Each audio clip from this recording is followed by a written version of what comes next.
Captain Lisa Morgan stood on the bridge of the USS Defiance and watched the stars through the main screen.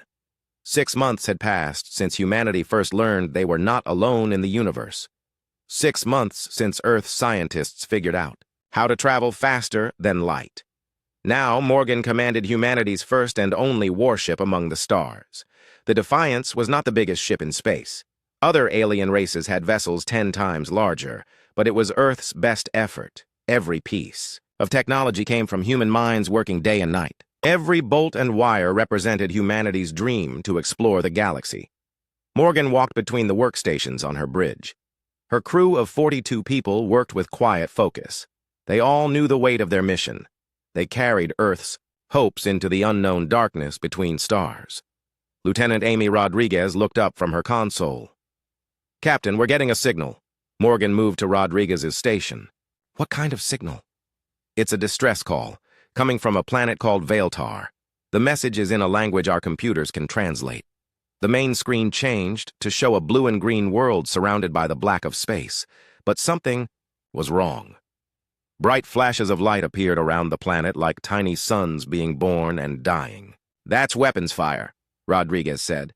Her voice was tight with concern. Morgan studied the display. The flashes came in patterns.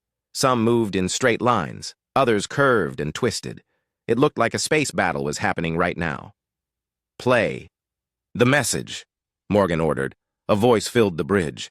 It sounded female but different from any human voice. The words came with a musical quality that made them sound almost like singing. "This is Commander Zara Veltara of the Etherian Defense Force. Our colony world is under attack by Draknari warships. We have civilians who cannot evacuate. We request immediate assistance from any vessel that receives this message." The message repeated 3 times before going silent.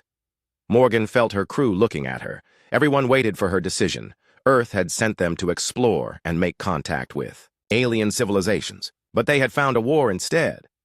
"How far away is Veiltar?" Morgan asked. Rodriguez checked her instruments. 2 hours at maximum speed." "What do we know about these aliens? The Etherians and the Draknari?" Her science officer, Kate Sullivan, turned from her station. "We've picked up information from other signals during our journey. The Etherians appear to be an advanced species with abilities we don't understand. They look similar to the elves from Earth's old stories. The Draknari are a military empire. They've been fighting this war for hundreds of years." Morgan nodded, slowly. She understood the situation now.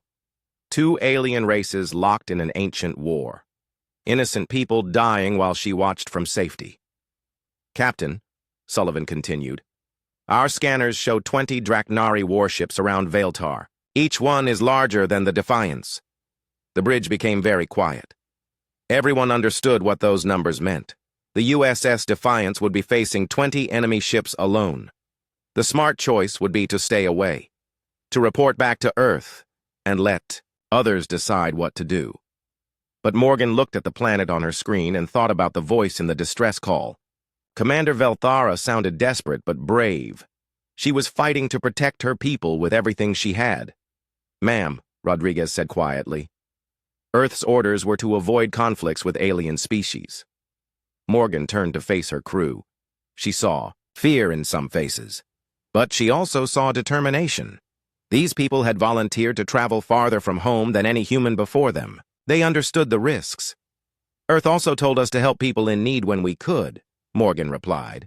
"There are civilians down there, families with children who can't escape." She walked to the center of the bridge and looked at each of her officers. "I won't order anyone to follow me into this fight. It's dangerous and we might not come back. Anyone who wants to object can speak now." No one spoke. The bridge stayed silent except for the quiet hum of the ship's engines. Rodriguez was the first to smile. "We didn't come all this way to run from our first real test." Sullivan nodded agreement. "The Defiance might be small, but we've got something those other ships don't have." "What's that?" Morgan asked. "Human stubbornness." Morgan felt pride fill her chest. Her crew was ready to fight for people they had never met, to risk everything for strangers on a distant world. "All right then," Morgan said. "Set course for Veiltar, maximum speed." The ship turned toward the distant planet. Through the main screen, Morgan watched the stars shift as they began their approach. Somewhere ahead, 20 enemy warships waited. Around a world under siege, Morgan sat in her captain's chair and activated the ship's communication system. Her voice would reach every part of the Defiance. "This is the captain. In 1 hour we will engage hostile forces to protect innocent civilians. We are one ship against 20, but we carry something our enemies don't expect. We carry the spirit of humanity. We don't abandon people who need help. Prepare for battle." The USS Defiance raced through space toward its first real test. Behind them lay the safety of empty space and the long journey home to Earth. Ahead waited a war that had lasted for centuries, and a chance to prove what humans could do when they chose to stand up for what was right. Morgan watched the planet grow larger on her screen and prepared to show the galaxy what one human warship could accomplish. The USS Defiance dropped out of faster-than-light travel at the edge of the Veiltar system. Captain Morgan watched her main screen fill with the chaos of battle. 20 massive warships surrounded the blue and green planet like predators circling wounded prey. The Draknari vessels looked like metal beasts built for war. Each ship stretched twice the length of the Defiance and bristled with weapon systems. Their dark hulls reflected no light from the nearby star. They moved in perfect formation, like a pack of hunters. "Sensors are picking up the enemy commander's ship," Rodriguez reported. "It's the largest vessel in their fleet." Morgan studied the massive ship on her screen. It looked different from the others. More weapons, thicker armor. The hull bore scars from many battles. "That must be where their general is located," Morgan said. "What about the planet's defenses?" "Barely holding," Sullivan answered. "I'm reading 3 small defense stations still active, but their shields are failing." Through the sensor data, Morgan could see the desperate situation. The Etherian defenders had put up a brave fight, but they were losing. Soon, the Draknari would control the planet completely. On the surface of Veiltar, Commander Zaravel Thara crouched behind the broken remains of a defense bunker. Her silver hair was dirty with dust, and her blue skin showed cuts from flying debris.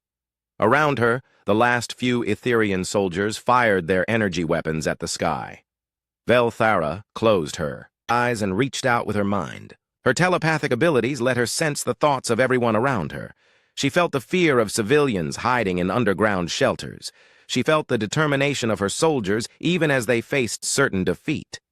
But then she sensed something new, a presence she had never felt before.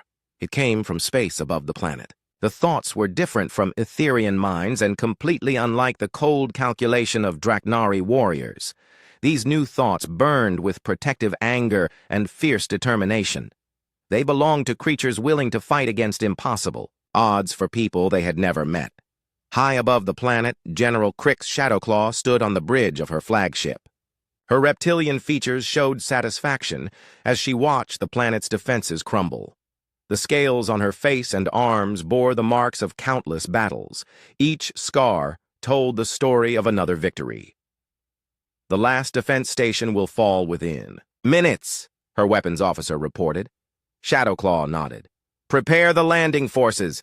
This world will be ours before the sun sets." That was when her sensors detected something unexpected. "General, we have a new contact approaching the system." Shadowclaw turned to look at the display. A single ship was moving toward them at high speed. It looked smaller than even their escort vessels. "One ship?" Shadowclaw asked. "What species?" "Unknown design." "It's not Etherian." Shadowclaw studied the approaching vessel with interest. In all her years of war, she had never seen anything like it. The ship had clean lines and efficient design. It looked fast but lightly armed. "Probably some merchant vessel that wandered into our battle," she decided. "Send 2 ships to destroy it quickly." But the approaching ship did something that surprised everyone. Instead of running away, it turned directly toward the Draknari fleet and increased speed. "The unknown vessel is hailing us," the communications officer reported. "Put it through."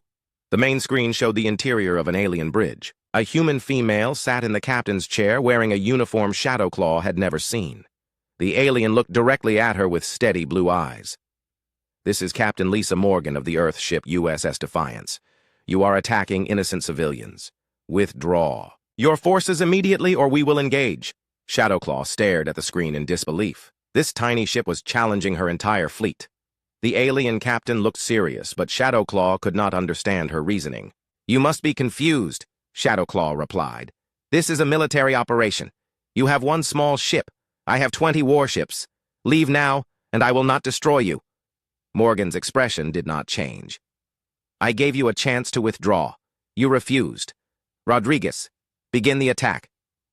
The communication ended, and Shadowclaw watched the human ship accelerate toward her fleet. "General, what are your orders?" her weapons officer asked. Shadowclaw almost laughed. "All ships, destroy that vessel, but try to leave some pieces. I want to study what species is foolish enough to attack us alone." The Defiance raced toward the Draknari formation at maximum speed. Morgan sat calmly in her chair, while her crew worked with practiced efficiency around her. "Two enemy ships moving to intercept," Rodriguez reported. "Understood. Take us between them. Let their size work against them." The Defiance shot between the two Draknari ships like an arrow between giants. Both enemy vessels fired their weapons, but the human ship was too fast and too small. Their massive guns could not track the quick target. Morgan smiled grimly. "Now show them what human tactics look like. Fire all weapons." The Defiance spun and unleashed everything it had at the nearest Draknari ship. Human weapons were different from anything the aliens had seen. Instead of single, powerful beams, the Defiance fired dozens of smaller projectiles that struck in rapid succession. The enemy ship's shields absorbed most of the damage, but some shots got through. Small explosions bloomed across the alien hull. "Their shields are designed for big single hits," Sullivan called out. "Our rapid fire is confusing their systems."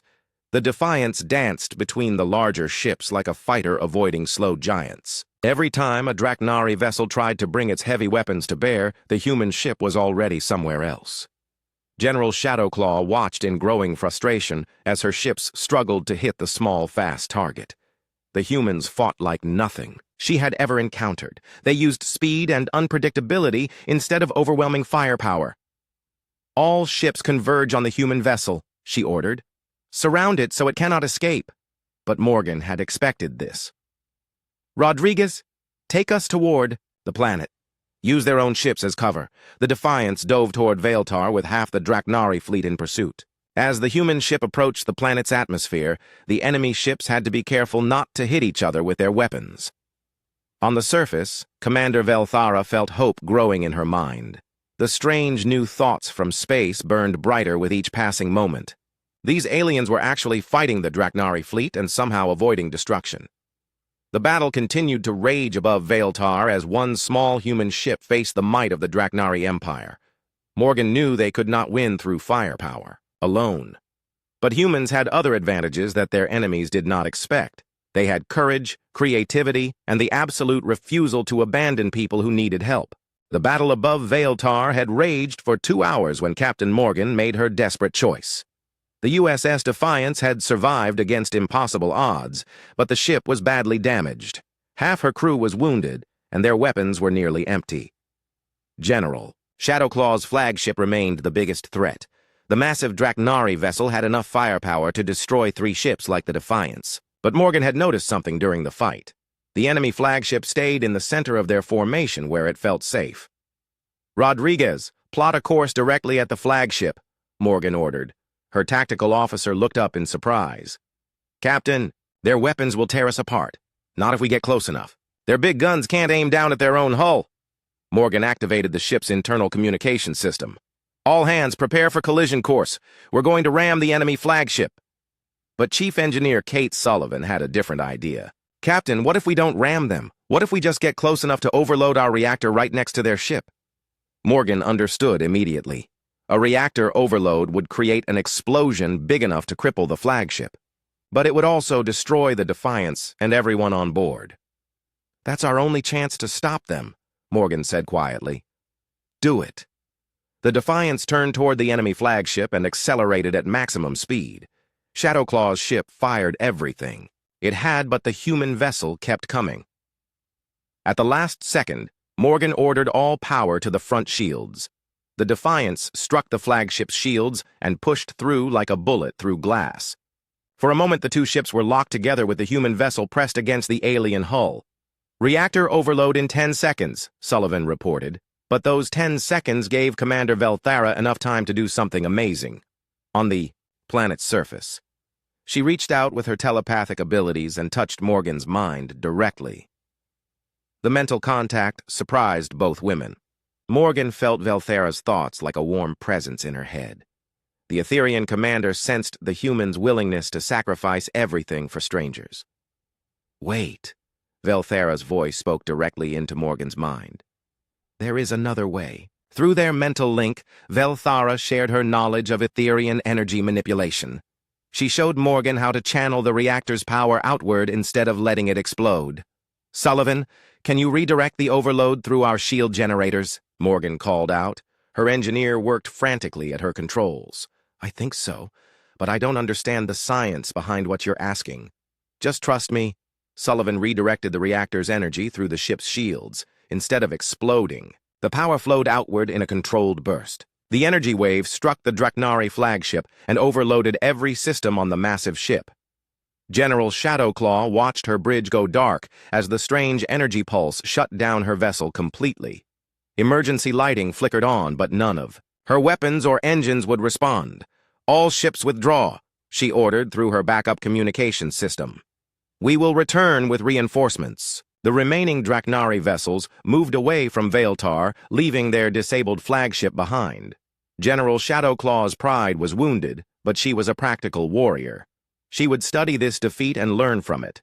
The USS Defiance drifted away from the enemy ship with its systems barely functioning. Many crew members were unconscious, and the ship's hull showed damage from dozens of weapon hits.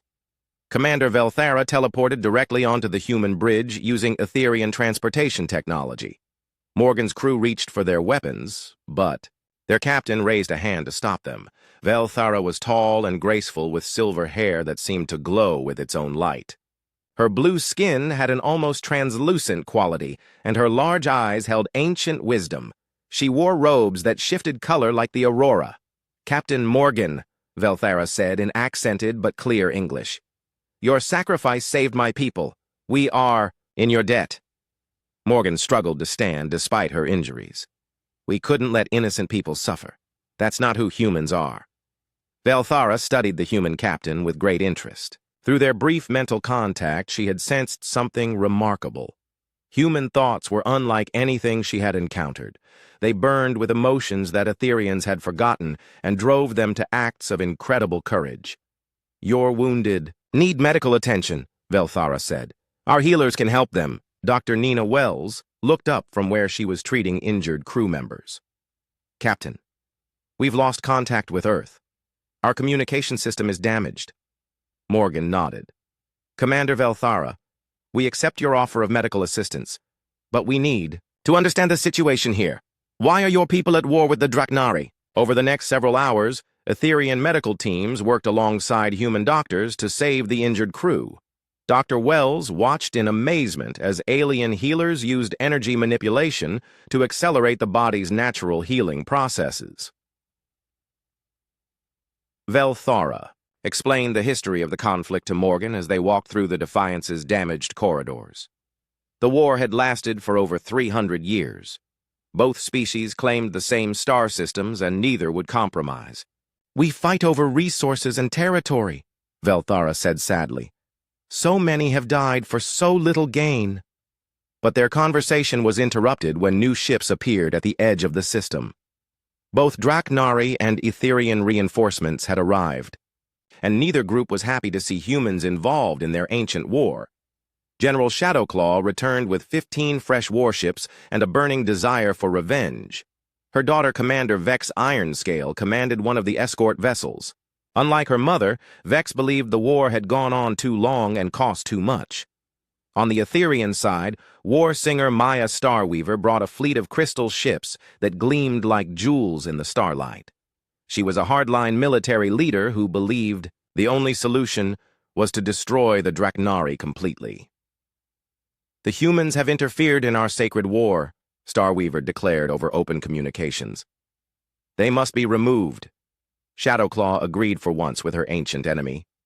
The aliens have cost us a valuable victory. They cannot be allowed to stay. Morgan found herself caught between two hostile fleets with a damaged ship and wounded crew. But she also had something neither alien faction expected. She had Velthera's friendship and a growing understanding of the real situation. There has to be a way to end this war, Morgan said to Velthera as they watched the alien fleets take positions around Vaeltar. Many have tried, Velthara replied, but the hatred runs too deep. Morgan studied the tactical display showing dozens of warships from both sides. Each vessel represented hundreds of lives ready to die for a conflict that had already lasted centuries. What if the problem isn't hatred? Morgan said slowly. What if it's fear? Velthera looked at the human captain with new interest. Explain.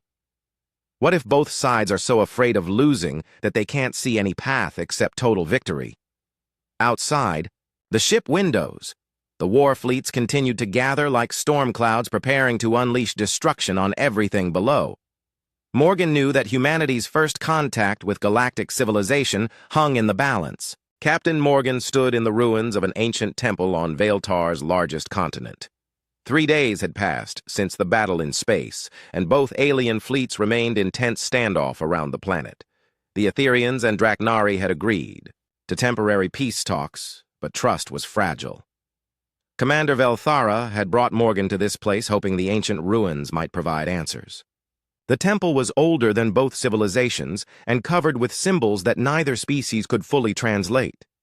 Our oldest legends speak of the first builders, Velthara explained as they walked through the crumbling halls. They created many wonders before they vanished. Communications specialist Lauren Hayes worked with a portable scanner trying to decode the strange markings on the walls. She was one of Earth's best linguists and had volunteered for the mission specifically to study alien languages. Captain, I'm finding patterns in these symbols, Hayes reported. They're not random decorations.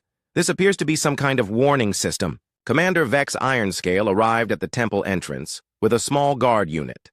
Unlike her mother, General Shadowclaw, Vex had chosen to participate in the peace talks. She was younger than most Draknari commanders and believed the endless war served no purpose. Human captain, Vex said in heavily accented English. My warriors have found similar ruins on other worlds, always the same symbols, always the same feeling of dread. Morgan looked between the two alien commanders. Despite being enemies for centuries, they shared something important. Both species felt an instinctive fear when they encountered these ancient sites. What exactly are you afraid of? Morgan asked. Velthara and Vex exchanged glances. Even they did not fully understand their people's deep fear of the ruins. Old stories, Velthara said quietly. Legends of darkness that came from between the stars. Hayes suddenly looked up from her scanner with excitement. Captain, I think I've broken part of the code. These symbols are coordinates, star charts showing locations throughout the galaxy. Morgan studied the patterns Hayes had decoded. The coordinates formed a rough circle around this part of space with Vaeltar near the center. It's a defensive network, Morgan realized. These ruins mark the positions of some kind of early warning system. But warning against what? The answer came from an unexpected source. First Officer Claire Bennett contacted them from the Defiance with urgent news. Captain, our deep space sensors are picking up massive energy signatures at the galaxy's edge. Something big is moving in our direction. Morgan and the alien commanders returned to the USS Defiance quickly. On the ship's bridge, they studied sensor readings that made no sense. Dozens of enormous objects approached from the darkness between galaxies. The signatures are unlike any known ship design, Bennett reported. Each contact is larger than a space station. General Shadowclaw arrived on the Defiance with a small diplomatic party. Despite her hatred for humans, she recognized the importance of understanding this new threat. Show us these readings, Shadowclaw demanded. The main screen displayed what their sensors had detected. Massive shapes moved through space at incredible speed. But they were not ships in any traditional sense. They looked more like living creatures swimming through the vacuum. Warsinger Starweaver appeared on the communication system from her crystal flagship. The Etherian military leader had initially refused to board a human vessel, but curiosity overcame her pride. I have seen those shapes in our oldest nightmares, Starweaver said with fear in her musical voice. The Voidborn have returned. Morgan felt a chill run down her spine. What are the Voidborn? Velthara answered with obvious dread. Parasites that consume entire civilizations. They came to our part of the galaxy long ago and drove our ancestors from their original homes. That's why the war started, Vex added quietly. Our peoples were refugees fleeing the Voidborn advance. We fought over the few safe worlds we could find. Morgan began to understand the true scope of the situation. The ancient war between Etherians and Draknari was not about conquest or ideology. Both species were survivors of a much older conflict against an enemy that consumed everything in its path. Hayes worked frantically to decode more of the ancient warnings. Captain, I'm finding references to something called star cores. They appeared to be weapons designed to fight the Voidborn. Where are these star cores now? Morgan asked. Hidden throughout the galaxy, Velthara replied. Both our peoples have spent centuries searching for them. We believed they were weapons to use against each other. General Shadowclaw studied the approaching Voidborn fleet with growing concern. How long before they reach inhabited systems? Bennett ran quick calculations. At their current speed, approximately 6 weeks. The bridge became silent as everyone absorbed that information. 6 weeks to prepare for an enemy that had driven both alien civilizations from their homes centuries ago.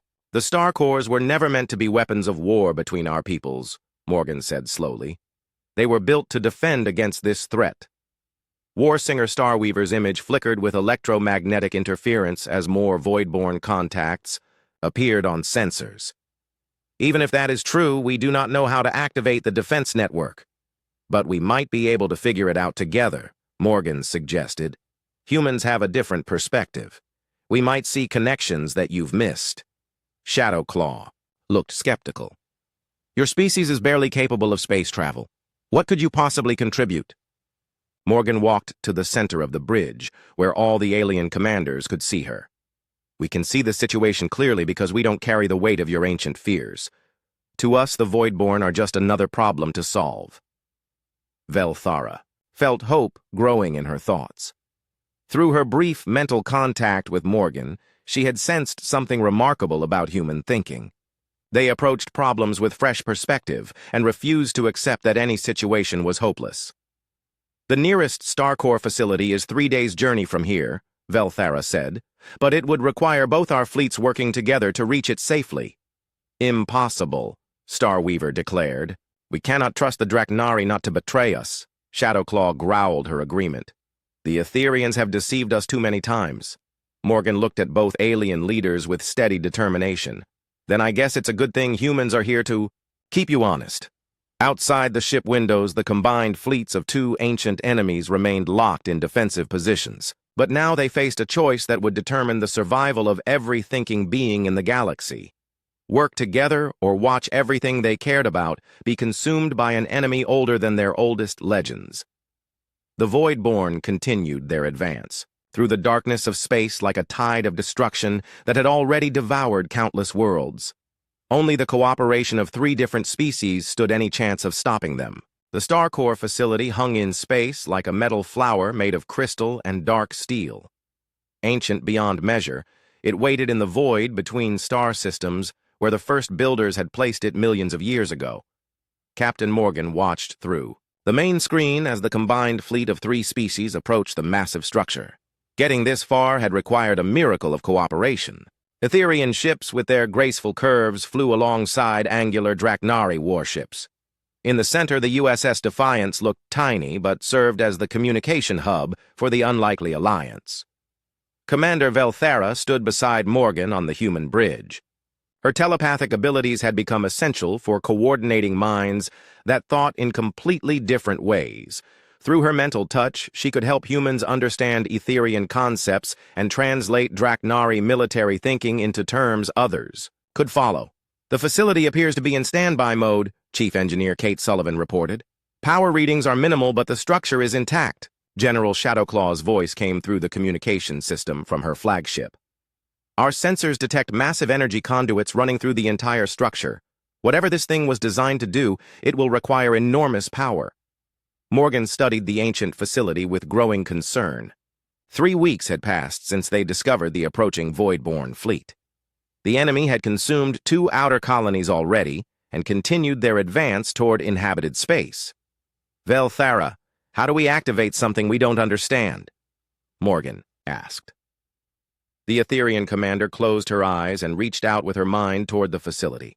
Her telepathic senses could detect faint echoes of the original builders, but their thoughts were too alien to comprehend fully. I sense multiple activation points throughout the structure, she replied. But they require simultaneous operation. The builders designed it so no single species could use it alone. Warsinger Starweaver's crystal ship moved closer to the facility. The Etherian military leader had finally accepted that cooperation was their only hope for survival. My energy specialists report that the facility is connected to others throughout the galaxy, Starweaver announced. This is just one node in a vast network. Commander Vex Ironscale contacted them from her position with the Draknari fleet. Mother has authorized me to share our ancient star charts. They show the locations of 17 similar facilities. Morgan felt pieces of a vast puzzle clicking together in her mind. It's a galaxy-wide defense system. Each facility amplifies the others, but they all need to be activated at the same time. Dr. Nina Wells looked up from her medical station where she was monitoring the crew's stress levels. Captain, we don't have ships positioned at all 17 facilities. How can we activate the entire network? The answer came from communication. Specialist Lauren Hayes, who had spent days studying the ancient symbols and texts they had recovered. The facilities can operate with partial activation, Hayes reported, but they need representatives from multiple species working together at each location. The builders designed it as a test of cooperation. Morgan understood the elegant logic behind the ancient system. The original builders had created a defense that could only work if different species put aside their conflicts and worked as one. How many facilities do we need to activate for the network to function? Morgan asked. Hayes consulted her translations. Minimum of 7 for basic operation, all 17 for maximum effectiveness. Shadowclaw's scarred voice filled the bridge. We have ships at 9 locations, but some sites will require our peoples to work together on the same facility. Morgan made the decision that would determine everything. Then that's what we'll do. Mixed crews at each facility. Humans, Etherians, and Draknari working side by side. The preparation took 2 days while the Voidborn continued their advance. Scout reports showed the enemy fleet had grown larger as it consumed more worlds. Each conquered system added to their terrible strength. Morgan found herself aboard the primary Star Core facility with a team that would have been impossible to imagine just weeks before. Velthara used her telepathic abilities to coordinate with the other sites. Vex Ironscale applied Draknari military precision to the activation sequences. Hayes translated the ancient instructions, while Sullivan adapted human engineering skills to alien technology. The activation began at precisely the same moment across 7 different locations. Morgan watched her team work together with growing amazement. Humans provided innovative thinking. Etherians contributed energy manipulation. Draknari offered military discipline and tactical knowledge.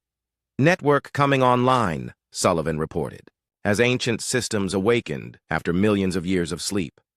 Power levels rising across all connected facilities.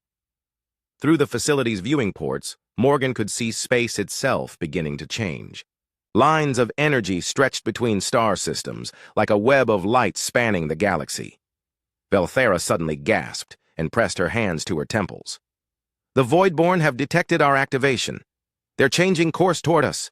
General Shadowclaw's voice crackled through the communication system. Enemy fleet accelerating. They'll reach us in 6 hours. Morgan felt her heart racing but kept her voice calm. How long until the defense network reaches full power? 8 hours minimum, Hayes replied after checking the ancient control systems. They were going to be 2 hours short. The Voidborn would arrive before the Star Core network could protect the galaxy. Then we buy those 2 hours the hard way, Morgan decided. All ships prepare for battle. The combined fleet of 3 species formed a defensive line between the approaching Voidborn and the Star Core facilities. Etherian ships with their energy shields took the front positions.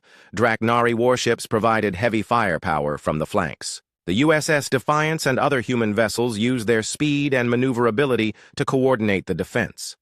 When the Voidborn arrived, they were even more terrifying than the ancient legends suggested. Each creature ship was the size of a city and moved through space like a living nightmare. They absorbed energy from any source, including the weapons fired at them. The battle was desperate from the first moment. Alliance ships fought with everything they had while the Star Core network slowly built power. Morgan coordinated the defense from the primary facility, while her crew worked frantically to complete the activation sequence. Velthara linked her mind with every ship captain in the Allied fleet. Through her telepathic abilities, she created a shared consciousness that allowed perfect coordination between species that had been enemies for centuries. The turning point came when the Star Core network reached minimum power. Lines of energy erupted from each facility and converged on the Void-born fleet. The ancient defense system had been designed specifically to counter their parasitic nature. Instead of absorbing the Star Core energy, the Void-born creatures began to dissolve. Their connection to the void between galaxies was severed, and they collapsed into normal matter that drifted harmlessly through space. The galaxy was safe. In the aftermath, Morgan stood with her alien allies and watched the energy network fade back to standby mode. The threat was over, but something far more important had been achieved.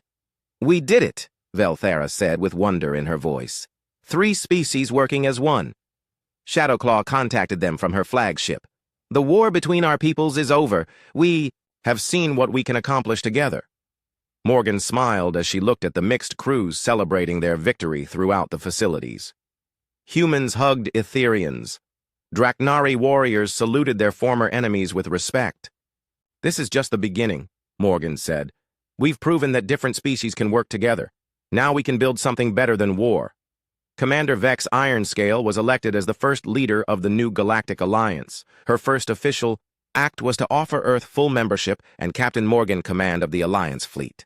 The USS Defiance had arrived in space as humanity's only warship. It would leave as the flagship of a new era where cooperation replaced conflict and 3 species shared the infinite possibilities of the stars. Earth received its first message from galactic civilization, not as conquerors or subjects, but as equals who had helped save everything that mattered. The age of humanity among the stars had begun with the simple decision that some things were worth fighting for.